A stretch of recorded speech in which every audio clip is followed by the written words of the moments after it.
பக்தர்கள் மாநாடு ஜூன் 22 மதுரையில். இடம் அம்மா திடல் பாண்டிக்கோவில் அருகில். வாருங்கள் முருகனின் அருள் பெற.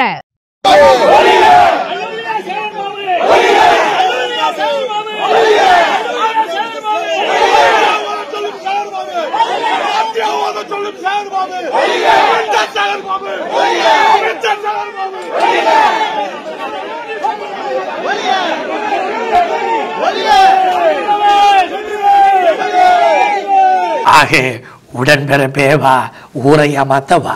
ஊரை ஏமாத்துறதுக்கு உடன்பிறப்பை கூப்பிடுறாரு. உருப்படாத வேலைகளுக்கு இவர்கள் பண்ணக்கூடிய நாடகம் இது.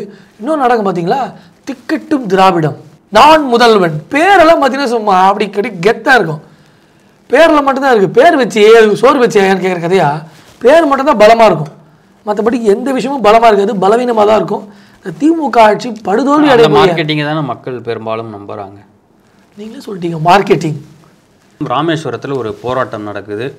உள்ளூர் மக்களுக்கு 200 ரூபாய் கட்டணம் விதிக்கிறாங்க கோவிலில் அப்படின்னு சொல்லிட்டு அந்த இடத்துல அமைச்சர் அல்லேலூயா சேகர் பாபு ஒழிக அப்படின்னு எல்லாம் கோஷம் போடுறதை நம்ம பார்க்க முடிஞ்சிருக்கு. எப்படி பார்க்குறீங்க?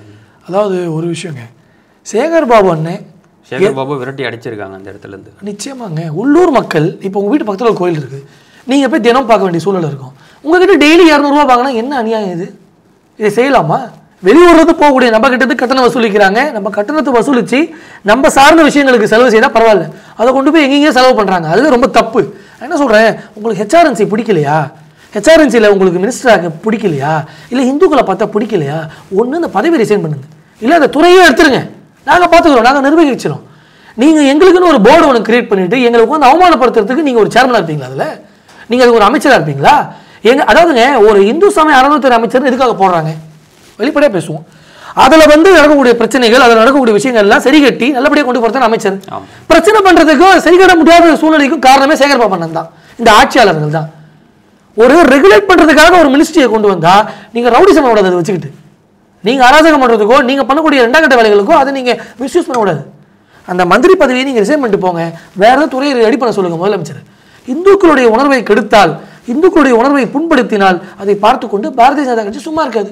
காரணம் எல்லாம் கேட்பாங்க, அப்போ மற்ற மதத்துக்கு நீங்கள் இல்லையா? எல்லாத்துக்கும் நாங்கள். ஆனால் தமிழ்நாட்டில் ஒரு குறிப்பிட்ட மதத்தை தொடர்ந்து இழிவுபடுத்தினா யாருக்காக நிற்பீங்க? நீங்கள் நலிவடைந்து தானே நிற்கணும் ஒரு அரசியல் கட்சி. சொல்லுங்க, இந்துக்களை நலிவடைந்து மாத்துறான், அவனை புத்தியில பேசுறான், அந்த கடவுளை கொச்சப்படுத்துறான், கவர்மெண்ட் இருக்கணுமா? இழிச்சவாயன் முடிவு பண்ணிட்டீங்களா? ஓரளவு தாங்க பொறுக்க முடியும். எல்லாத்துக்கும் ஒரு எல்லை உண்டு. திமுக ஆட்சியினுடைய தொல்லைக்கு ஒரு எல்லை உண்டு. அந்த தொல்லை நீடித்து இன்னைக்கு இந்து சமய அறநிலையத்துறை இந்துக்களுடைய கோயில் உள்ளவரெல்லாம் வந்துருச்சு. போதும், இதற்கு மேலே பார்த்துட்டு சும்மா இருக்க முடியாது என்பதை தெரிவித்துக் எம்பி ஆர் ராசா அவர்கள் மீதான சொத்து குவிப்பு வழக்கில் ஜூலை 23ஆம் தேதி குற்றச்சாட்டு பதிவு செய்யப்படும் அப்படின்னு சொல்லிட்டு சிறப்பு நீதிமன்றம் சொல்லியிருக்காங்க. நீங்கள் எப்படி பார்க்குறீங்க? ஏற்கனவே அவரும் பதிவு பண்ணியிருந்தார். 2G வழக்கில் நான் வந்து சிபிஐக்கு தண்ணி காட்டினவேன் அப்படின்னு சொல்லிட்டு சொல்லியிருந்தார். இப்போ அவர்கிட்ட போய் கேளுங்க, அதை விவாதிக்க தயாரா?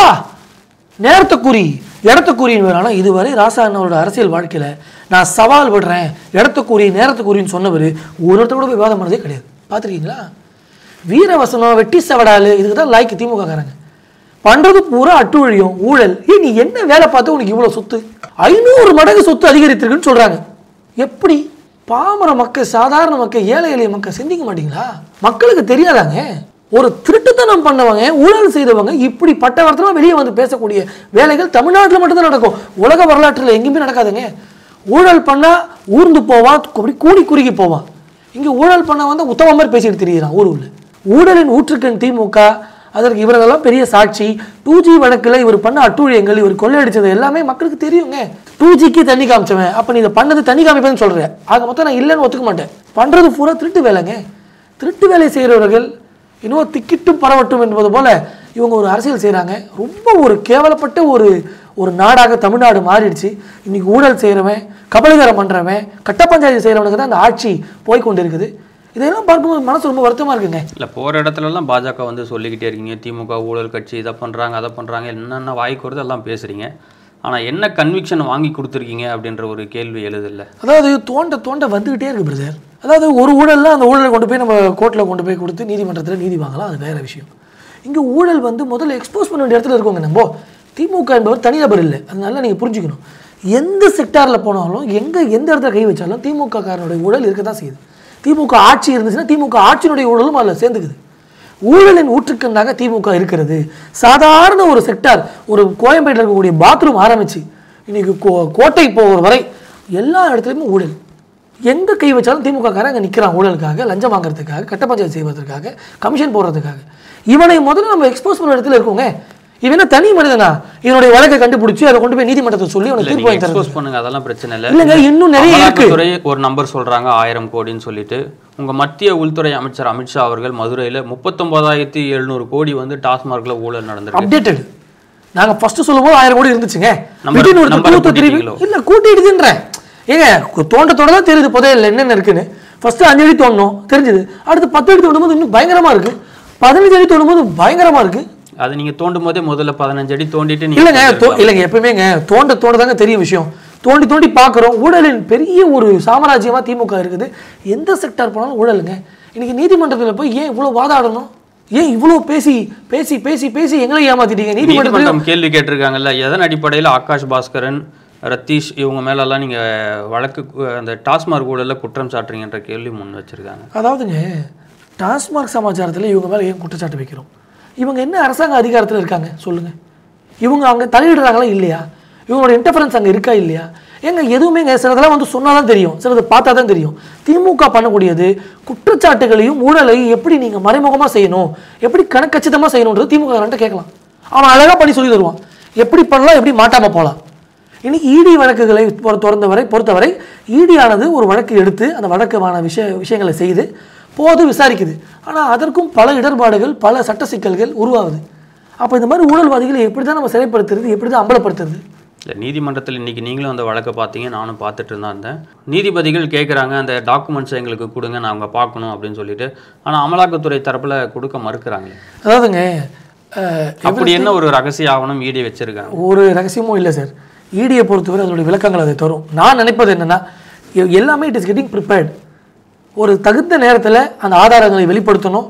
இவங்களை வந்து ஊழல் கரைபிரிஞ்ச பெருசாலிகளை அவங்களை அம்பலப்படுத்த வேலைகளை இடி செய்யணுன்றதை நான் வேண்டி விரும்பி கேட்குறேன். இன்னொன்று சார், இவங்க ஊழல், இவங்க பண்ணக்கூடிய அட்டூழியங்கள், இவங்க கமிஷன் வாங்குறது, இவங்களுடைய குடும்பம் எப்படி இருந்துச்சு, நீ எப்படி இருக்குது, இதெல்லாம் நம்ம அறிகிறோமா இல்லையா சார்? ஊழலே இல்லைன்னு சொல்லி எப்படி சார் வாதம் பண்ண முடியும்? நம்ம மனசாட்சின்னு ஒன்று இருந்தா. இவங்க 70 வருஷமாக ஆட்சி பண்ணுறாங்க. 70 வருஷத்துக்கு முன்னாடி இவங்க எப்படி இருந்தாங்க, 70 வருஷத்துக்கு பிறகு இவங்க எப்படி இருக்காங்க, அதே 70 வருஷம் முன்னாடி நம்ம எப்படி இருந்தோம், 70 வருஷத்துக்கு பிறகு இப்போ எப்படி இருக்கும்? இதுலேயே தெரியலையா சார் ஊழல் நடக்குதுன்னு? ஊழலுக்கு நீங்கள் நீதிமன்றத்தில் நீதி வாங்கினாலும் அது ஊழல் என்று முடிவு செய்யப்படுமா? நான் நீதிமன்றங்களை வந்து குறை சொல்லலை, நீதிமன்றங்கள் அதோடைய வேலைகளை செய்யுது. அதே சமயத்தில் மக்கள் மன்றத்தை சொல்ல வேண்டிய நாங்கள் இங்கே சொல்ல வேண்டிய விஷயம் நிறைய இருக்குது சார். மக்கள் மன்றத்தில் நாங்கள் பதிவு செய்வது திமுக என்பது ஊழல் கட்சி. ஊழல் என்பது அவனுக்கு ரொம்ப பேர் போன விஷயம். ஊழல் என்பது கட்சி அப்படின்ற ஒரு நரேட்டிவ் நீங்கள் எடுத்துகிட்டு போகிறீங்களா? நரேட்டிவ் இல்லை சார். நீங்கள் மனசாட்சியோடு சொல்லுங்கள். திமுக வட்டச்செயலாளர்கிட்ட போகிறீங்க, இன்றைக்கி ஒரு தாசில்தார் ஆஃபீஸ் போகிறீங்க, அங்கே ஒரு விஷயத்தை நீங்கள் பணம் கொடுக்காமல் செய்ய முடியுமா? விவாதத்துக்கு வாங்க, செய்ய முடியுமா?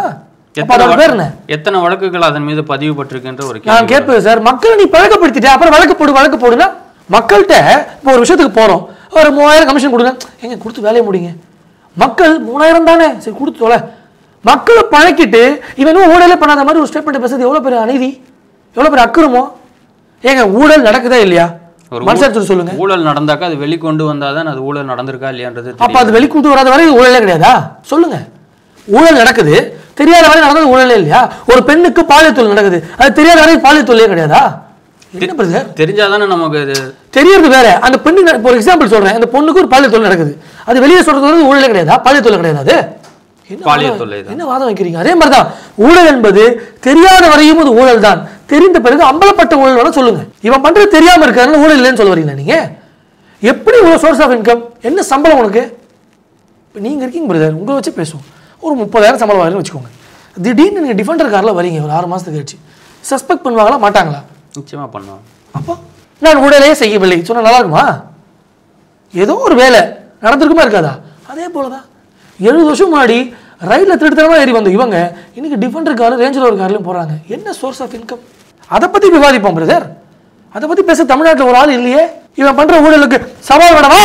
ஒரு பொண்ணு செருப்பா அடிச்சு மேலே அடிச்சு ஞாபகம் இருக்குங்களா? ஒரு டைம் இந்த பிள்ளைகள்லாம் அரசு பள்ளி ஒன்று வேணுச்சு. ஏங்க உங்க வீட்டு பிள்ளைகள்லாம் சிபிஎஸ்சியில் படிக்குது, கேட்டுச்சா இல்லையா? கேட்டேன். அதே 6 நீ கேட்டது நல்ல கேள்வி, நல்ல கேள்வி, எங்களுக்கு தெரியாத நல்ல கேள்வின்னு கேள்வி கேட்க தொடங்கினால் திகைத்து போறான் திமுக காரன். கேள்வி கேட்டால் ஏன் திணறி ஓடுற? சவால் ஏன் ஓடுற? நீ கேட்கக்கூடிய கேள்விகளுக்கு எங்களை கேட்குறீங்களா? வழக்கு போட்டிங்களா? இழுக்கு பண்றான் திமுக மக்கள் மன்றத்தை சொல்றாங்க. எல்லாத்துக்கும் நம்ம வழக்கு போட முடியாது பிரதர், நல்லா புரிஞ்சுக்கோங்க. மக்கள் மன்றத்தில் இவனை காட்டணும், மக்கள் மன்றத்தில் இவனை கொண்டு சேர்க்கணும். என்னென்ன அயோக்கிய பய, திருட்டு பையன்னு சொல்லணும் மக்கள்கிட்ட. நம்ம அந்த வேலையெல்லாம் விட்டுட்டு திமுகவை பூசி மொழிகி காப்பாற்றுகிற வேலையை ஊடகங்கள் செய்தால் நாட்டில் யாரையுமே காப்பாற்ற முடியாது. தமிழக முதலமைச்சர் ஸ்டாலின் அதுக்கப்புறம் டிஜிபி சங்கர் ஜிவால் இருவரும் வந்து சொல்லியிருக்காங்க, தமிழகத்தில் குற்ற சம்பவங்கள் குறைஞ்சிருக்கு, சட்ட ஒழுங்கு சீராக இருக்குது அப்படின்னு சொல்லிட்டு பதிவு பண்ணியிருக்காங்க. பெண்களுக்கு எதிரான குற்றங்கள் குறிப்பாக வந்து குறைஞ்சிருக்குன்றதையும் சொல்லியிருக்காங்க. சூப்பர். 0 டாலரன்ஸ் இருக்கணுன்றதையும் உத்தரவாக போட்டிருக்காரு முதலமைச்சர் ஸ்டாலின். அந்த முதல் வார்த்தையை எடுத்துக்கலாம், 0. நான் படிப்பேன். இப்போ கடந்த 2 நாள் நடந்த விஷயங்கள், பெண்கள் குற்றங்கள் குறைஞ்சிருக்கு, கரெக்டுங்களா? பெண் சார்ந்த குற்றங்கள், ரைட்டா? படிக்கிறேன், கேளுங்க. அதாவது போக்சோ குற்றங்கள் மட்டும் படிக்கிறேன், கேட்டுக்கோங்க. ஈரோடு மாவட்டத்தில் ஒரு சிறுமிக்கு பிரச்சனை, 17 வயது சிறுமிக்கு குழந்தை திருமணம் செய்து அங்கே ஒரு சீரழிப்பு பிரச்சனை. அடுத்து அரியலூரில் ஒரு சிறுமிக்கு இதே பிரச்சனை, பாலியல் கூட்டம் நடந்து அந்த கூட்டு பாலியல் மாதிரி நடத்திருக்காங்க. அடுத்தது திருவள்ளூர் மாவட்டத்தில் இதே மாதிரி ஒரு பெண் 15 வயது சிறுமிக்கு இதே பிரச்சனை. அடுத்து அரியலூரில் ஒரு தற்காலிக ஆசிரியர் சிறுமிச்சம் பண்ணியிருக்காரு எங்கள் ஸ்கூலில். அடுத்து திருநெல்வேலியில் இதே போல +2 மாணவிக்கு தொல்லை. அடுத்து வெள்ளூரில் 10 வயசு குழந்தைக்கு பிரச்சனை. அப்படியே வாங்க தென்காசியில் தேனியில் குழந்தையை கடத்தி அவங்களுக்கு அந்த குழந்தைய பாலியல் பலாத்காரம் பண்ணியிருக்காங்க. அப்படியே வாங்க ராமநாதபுரம், அப்படியே வாங்க திமுக தொடர் தொல்லைங்க. அரும்பாக்கத்தில் இதே மாதிரி பிரச்சனை, ஒரு பெண்ணுக்கு தொல்லை கொடுத்து அந்த பெண்ணுக்கு பாலியல் பலாத்காரம். அடுத்து வியாசாயபாடியில் குளிக்கிற பெண்ணை எட்டி பார்த்துருக்கான் ஒரு கும்பலாக சேர்ந்து. இல்லை இவ்வளோ பட்டியல் போடுறீங்களே நீங்கள், அண்ணா பல்கலைக்கழக விவகாரத்தில் பாஜக என்ன மாதிரியான அரசியல்? இவ்வளோ பட்டியல் நான் போட்டிருக்கேன், ஆனால் திமுக கட்டியில் போட்டு படுத்து கிடப்பான். பார்த்துக்கலாம் விடுங்க, அதில் ஒன்றும் இல்லை. பெண்களே பாதுகாப்பாக. மாநில தலைவர் அண்ணாமலை அவர்கள் சாட்டையெல்லாம் எடுத்து அடிச்சுக்கிட்டாரு. அது எவ்வளோ மக்கள் மத்தியில் ரீச் ஆச்சுன்றது நமக்கும் தெரியும். இன்னும் அது விசாரணை போய்கிட்டு இருக்கு. மேல்முறையீடு பண்ணுவோன்றதெல்லாம் அண்ணாமலை அவர்கள் சொல்லியிருக்காரு. என்ன பண்ணீங்க இதுக்கு பாஜக? இவ்வளோ பட்டியல் போடுறீங்கல்ல? பேசிட்டு இருக்கோம், மக்களை பார்க்கிறோம். கடைசி வரைக்கும் இல்லை செயல் அரசியல் செய்யறதுக்காக தான் நாங்கள் வந்திருக்கோங்க. சூழ்ச்சி அரசியல் செய்யறான், நாங்கள் செயல் அரசியல் செய்யறதுக்காக பாஜக இன்னைக்கு இறங்கி இருக்குது. சார் இவ்வளவு பாலியல் வழக்குகள், இவ்வளவு தொந்தரவுகள், அங்கே கட்சிக்காரங்க போய் அசஸ் பண்ணி ஸ்டேஷனில் கம்ப்ளைண்ட் கொடுக்க வச்சு இன்னைக்கு இந்த அளவு அம்பலப்பட்டிருக்குன்னா அதுக்கு பாரதிய ஜனதா கட்சி பெரிய காரணங்க. இன்னைக்கு பெண்கள்லாம் வெளியே வந்து சொல்றாங்கன்னா மூல காரணம் என்ன சொல்லுங்க? பாலியல் குற்றங்கள், போக்சோ வழக்குகள் இன்னைக்கு பல இடத்துல பதிவு பண்ணப்படுது. இன்னைக்கு பல வழக்குகளை வந்து பெண்கள் வந்து வீசியா வெளியே ஃப்ரீயா சொல்றாங்க, பயம் இல்லாமல் சொல்றாங்கன்னா காரணம் என்ன? இன்னைக்கு மத்திய அரசு இருக்கு, பாரதிய ஜனதா கட்சி ஒரு கட்சி தமிழ்நாட்டில் இன்னைக்கு பெண்களுக்காக பெரிய அளவில் போராட்டம் பண்றோங்க. இன்னைக்கு பெண்களுக்காக போர்க்கொடி நாங்கள் தூக்குவே தான் பெண்கள் வந்து வீசி வெளியில் பேசுறாங்க. நீங்க பெண்களுக்கெல்லாம் என்ன பண்ணீங்க? ஆட்சியில் இருக்கவங்களை பற்றி கேட்கறதுக்கு உங்களுக்கு யோகிதா இருக்கா? ஆட்சியில் எவன் இருக்கா தமிழ்நாட்டில்? நாங்கள் சம்மந்தமே இல்லைன்னு சொல்வீங்களேங்க. இன்னைக்கு பாரதிய ஜனதா கட்சிக்கு தமிழ்நாடு சம்மந்தமே இல்லை சொல்றது யார்? திமுக காரன் தானே. இன்னைக்கு இவ்வளவு என்ன நடக்குது? ஆட்சியாளர்கள் கை கட்டி நிற்கிறான், அதங்கோல காட்சி நடக்குது. அந்த காட்சியை அம்பலப்படுத்துறது பாஜக வேலைங்க. இன்னைக்கு பாஜக எக்ஸ்போஸ் பண்றோம், இவ்வளவு பிரச்சனையை சொல்றோம். பெண் வழக்குகளுக்கு பிரச்சனையே இல்லை, பெண்கள் சார்ந்த விஷயங்கள் பிரச்சனையே இல்லாமல் இருக்குன்னு சொல்ற முதலமைச்சருக்கு தான் என் பதிலடி. நம்ம பதிலடி கொடுத்தா தடாலடியா பேசுவோம். ஆனால் அண்ணாமலை அவர்கள் ஏன் சிடிஆர் ஃபைல் இவ்வளோ லேட்டாக வந்து வெளியிடணும் அப்படின்னு சொல்லிட்டு ஒரு கேள்வி எழுப்புறாங்கல்ல. நீதிமன்றத்தில் மீது அக்கறை இருந்தால் உடனடியாக கொடுத்துருக்கணும் இல்லை? நல்ல விஷயங்க. நீதிமன்றத்தில் வழக்கு இருக்கு, அந்த வழக்கினுடைய முடிவு தெரியணும் இல்லைங்க. ஒரு வழக்கினுடைய முடிவு தெரியுது, அந்த முடிவில் ஒரே ஒரு ஆளை மட்டும் அக்யூஸ் பண்றாங்க. அப்போ புரட்சியிலைஞர் அண்ணாமலை முன்னாள் தலைவர் என்ன அக்யூஸ் பண்றாரு? இல்ல மற்றவர்கள்லாம் ஏன் விசாரிக்கல? அந்த கோட்டூர் சண்முகத்தை ஏன் விசாரிக்கல? அமைச்சர் அண்ணன் மக்கள் நல்வாழ்வு அண்ணன் மாசு அண்ணன் ஏன் விசாரிக்கல? கேட்கறது நியாயம் தானேங்க. சரி நாங்கள் லேட்டோ இதோங்க வெளியிட்டோமா இல்லையா? அதற்கு நடவடிக்கை தேவையா இல்லையா? அந்த வாதத்துக்கு வாங்க. நியாயத்தை பேசுறவன இல்ல நியாயத்தை பேசுறவன, சத்தியத்தை பேசுறவன், மக்களுக்காக பேசுறவன அப்ப ஏன் பேசல? போன வாரம் என்ன பண்ண? ஆனா ஒருத்தர் 70 வருஷமா உங்களை வச்சு ஏமாத்துறான், உங்களை அடிக்கிறான், உதைக்கிறான், துன்புறுத்துறான். அவனை துடைச்சிக்கிட்டு எஜமானே வணக்கம்ன்றீங்க. என்ன வேலை இது? அதாவது தமிழ் தேசியம் பேசுறவன், நியாயத்தை பேசுறவன், தர்மத்தை பேசுறவன், ஊழலே இருக்கக்கூடாதுன்னு பேசுறவன்லாம் இன்னைக்கு திமுக அறிவாலயத்தை கக்கூஸ் கழுவிட்டு இருக்கான். அறிவாலயம் என்ன கூடாரம்? அறிவாலயம் அறிவற்றலும் கூடாரம். ஊழல் செய்யக்கூடிய கூடாரத்தில் இருந்துகிட்டு ஊழலை ஒழிப்பேன், லஞ்சத்தை ஒழிப்பேன் பேசுறது எவ்வளவு பெரிய வேடிக்கை. அதாவது பலாயிரம் கனவுகளோடு இருக்கக்கூடிய இந்த தமிழக மக்களுக்கு பலார்னு அடி விடுறான் இந்த பயனில்லா திமுக ஆட்சிக்காரன். இவனை வச்சுட்டு நம்ம என்ன பண்றது சொல்லுங்களேன்? ஏதாவது ஒரு விஷயம் பிரதர் இந்த 5 ஆண்டுல அப்படியே 2 விஷயம் கண்ண முடியுமா? 2 பேரும் ஏதாவது ஒரு விஷயம் நீங்கள் சொல்லணும், ஒரு விஷயம் நான் சொல்லணும். எல்லாத்தையும் விட்டுருவோம். நீங்கள் அரசியல் இல்லை, நானும் அரசியல் இல்லைங்க. மனசாட்சி தொட்டு இந்த திமுக காரன் செஞ்ச ஒரே ஒரு நல்ல விஷயம். 90% வாக்குறுதிகள் நிறைவேற்றப்பட்டிருக்கின்றதை செல்வ பிறந்தகை உறுதிமொழிகிறார். எங்கே சார் சொல்லுங்கள், நீங்கள் 4 சொல்லுங்கள். செல்வ பிறந்தகை விட்டுருங்க, நீங்கள் 4 சொல்லுங்கள். முடிக்குதுன்னு நம்மளை முடிக்காமல் இருந்தால் சரி. முதலமைச்சர் ஸ்டாலின் அவர்கள் உடன்பிறப்பே வா அப்படின்னு சொல்லிட்டு அவங்களுடைய கட்சி நிர்வாகிகள் கிட்ட எல்லாம் ஒரு 2026 தேர்தலை மையப்படுத்தி ஆலோசனை கூட்டங்கள் நடத்திக்கிட்டு இருக்காரு. எப்படி பார்க்குறீங்க நீங்கள்? ஆகே உடன்பிறப்பே வா, ஊரை ஏமாத்த வா. ஊரை ஏமாத்துறதுக்கு உடன்பிறப்பை கூப்பிடுறாரு. உருப்படாத வேலைகளுக்கு இவர் பண்ணக்கூடிய நாடகம் இது. இன்னொரு நாடகம் பார்த்தீங்களா, திக்கட்டும் திராவிடம், நான் முதல்வன். பேரெல்லாம் பார்த்தீங்கன்னா சும்மா அப்படி கட்டி கெத்தாக இருக்கும். பேரில் மட்டும்தான் இருக்குது. பேர் வச்சு சோறு வச்சு ஏன்னு கேட்குற கதையா, பேர் மட்டும்தான் பலமாக இருக்கும். மற்றபடி எந்த விஷயமும் பலமாக இருக்காது, பலவீனமாக தான் இருக்கும். திமுக ஆட்சி படுதோல்வி அடைய மார்க்கெட்டிங்கை தானே மக்கள் பெரும்பாலும் நம்புகிறாங்க. நீங்களே சொல்லிட்டீங்க மார்க்கெட்டிங். இந்த மார்க்கெட்டிங் இந்த முறை மண்ணு கவிட்டு போவோம். காரணம், இந்த கும்மாலம் போடும் ஆட்சிக்கு கும்மா குத்து குத்த எங்கள் தமிழக மக்கள் தயாராகிட்டான். நீங்கள் என்ன ஸ்ட்ராட்டஜி போட்டாலும், என்ன மார்க்கெட்டிங் பண்ணாலும், என்ன தான் நீங்கள் ரிசர்ச் பண்ணாலும், என்ன தான் அப்பா பையனை மாற்றி மாற்றி வசனம் பேசினாலும், என்ன தான் கையாட்டினாலும், பாட்டு போட்டாலும், பொம்மலையில் வச்சு டான்ஸ் ஆட வச்சு ஊரை ஏமாற்றினாலும், இந்த முறை நீங்கள் பண்ணக்கூடிய வேலைகள் எதுவுமே ஈடுபட போகிறது இல்லை. நாங்கள் சொல்லக்கூடிய இறுதி கருத்து திமுகவுக்கு வைப்போம் முற்றுப்புள்ளி, இல்லைன்னா தமிழகத்திற்கே அது கரும்புள்ளியாக அமைப்பதை பதிவு பண்ணுறேன்.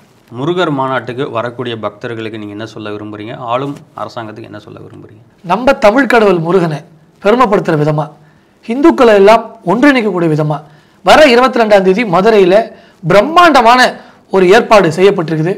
ஒரு இந்து எழுச்சி பெற வேண்டிய நேரம் இது வந்துருச்சு. இதை ஜஸ்ட் ஒரு மாநாடு அப்படின்னு நினைக்காம, இதை நமக்குள் எழக்கூடிய பக்தியோடன் இணையக்கூடிய ஒரு புரட்சி. இதற்கு நம்மெல்லாம் ஒன்று கூடி இந்த மக்கள் விரோத ஆட்சிக்கு முற்றுப்புள்ளி வைப்போம், முருகனை நாடி. வெற்றிவேல் முருகனுக்கு அரோகரா.